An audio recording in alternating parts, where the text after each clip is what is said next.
شلون تراجع الاحياء. هواي طرق لمراجعه الاحياء وجربتهن تقريبا اغلبهن. افضل طريقه انه تجي للمصدر مالتك سواء كان كتاب او دفتر.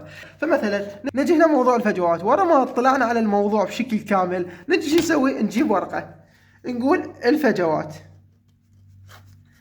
نكتب كل المعلومات اللي نذكرها عنها. مثلا عندنا فجوات دائمية وعندنا فجوات مؤقتة، هاي الدائمية وين موجودة والمؤقتة وين موجودة.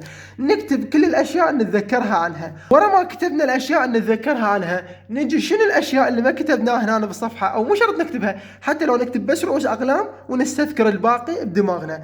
شنو الشيء اللي ما تذكرته ترجع تحفظه، لان انت اذا ترجع تحفظ الموضوع كامل من البدايه راح ياخذ عندك وقت كلش هواي.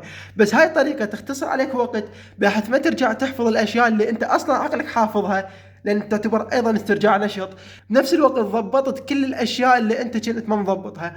وان شاء الله بهالطريقه راح تخلص الاحياء بوقت قياسي، وما تحتاج محاضرات شرح الا الموضوع اللي ما فاهمه ترجع تشوفه بمحاضره شرح.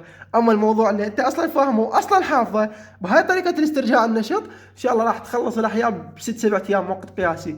بس يابا هاي كانت طريقه مراجعه الاحياء اللي شفتها الافضل بيناتهن. ان شاء الله استفادت من الفيديو. اعطونا اقتراحاتكم الفيديوهات الجايه. في امان الله.